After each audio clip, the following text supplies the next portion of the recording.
والناصح لنفسه يعد برامج الإقبال، يعد برامج ويحاول أن يستوفيها في رمضان. قرآن، هذا برنامج يعد لنفسه كم ختمة مثلا، مع التدبر، قراءة ما تيسر من كتب التفسير، تفقه في معاني القرآن. من البرامج ما يفوت صلاة التراويح ولا ليلة، من قام مع الإمام حتى ينصرف كتب له قيام ليلة.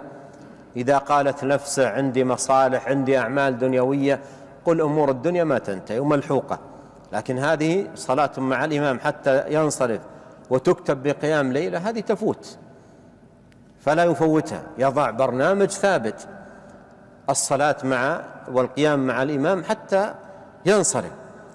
يضع برنامجا يتعلق بالصدقات، برنامجا في حضور مجالس علم، برنامجا في بر وصلة وإحسان، وهكذا يضع لنفسه برامج ويحاول أن يستوفي ما استطاع منها في رمضان.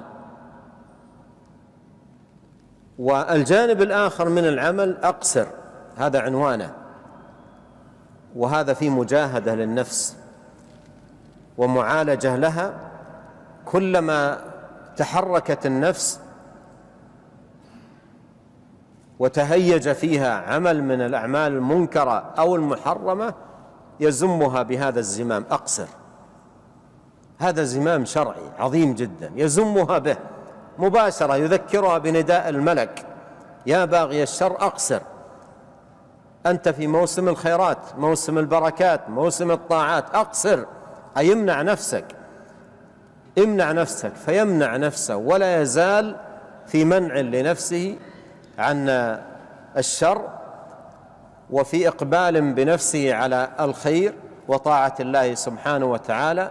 فلا ينتهي رمضان إلا وتخرج من هذه المدرسة المباركة بأعلى الدرجات وأرفع الرتب وأعلى المنازل، فيفوز بخير الدنيا وثواب الآخرة.